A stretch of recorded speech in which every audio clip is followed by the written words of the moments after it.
Hello दोस्तों, कैसे हैं आप सब। आज मैं आप लोगों को एक कहानी सुनाऊंगा। चलिए दोस्तों, कहानी शुरू करते हैं। बाहर बारिश हो रही थी और अंदर क्लास चल रहा था। तभी टीचर ने बच्चों से पूछा, अगर तुम सभी को 100 रुपये का नोट दिया जाए तो तुम सब क्या खरीदोगे। किसी ने कहा वीडियो गेम खरीदूंगा, तो किसी ने कहा क्रिकेट का बैट खरीदूंगा, तो किसी ने कहा गुड़िया खरीदूंगा, तो किसी ने कहा चॉकलेट खरीदूंगा। लेकिन उस क्लास में एक बच्चा कुछ सोचने में डूबा हुआ था। तभी टीचर ने उससे पूछा, तुम क्या सोच रहे हो और तुम क्या खरीदोगे। बच्चा बोला, टीचर जी, मेरी माँ को थोड़ा कम दिखाई देता है तो मैं अपनी माँ के लिए एक चश्मा खरीदूंगा। तो टीचर ने पूछा, तुम्हारी माँ को चश्मा तो तुम्हारे पापा भी खरीद दे सकते हैं, तो तू अपने लिए कुछ नहीं खरीदेगा। बच्चों ने जवाब दिया, उससे टीचर का भी गला भर आया।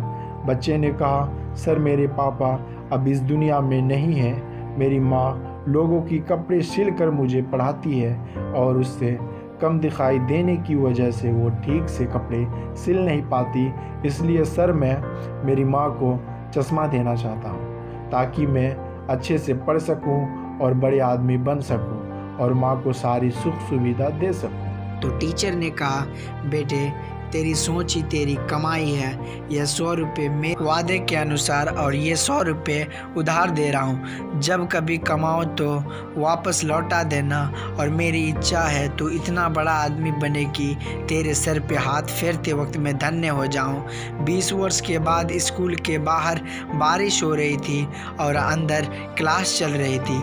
अचानक स्कूल के आगे जिला कलेक्टर की बत्ती वाली गाड़ी आकर रुकती है। स्कूल स्टाफ दंग रह जाता है। तो बूढ़े टीचर झुके हुए नौजवान कलेक्टर को उठाकर बाजुओं में कस लेता है और रो पड़ते हैं। दोस्तों, मशहूर होने पर मगरूर मत करना, साधारण रहना, कमज़ोर मत बनना।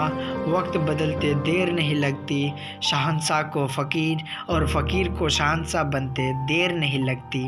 तो दोस्तों, अगर आप इस कहानी ने आपके दिल को छू लिया हो तो इस चैनल को सब्सक्राइब करें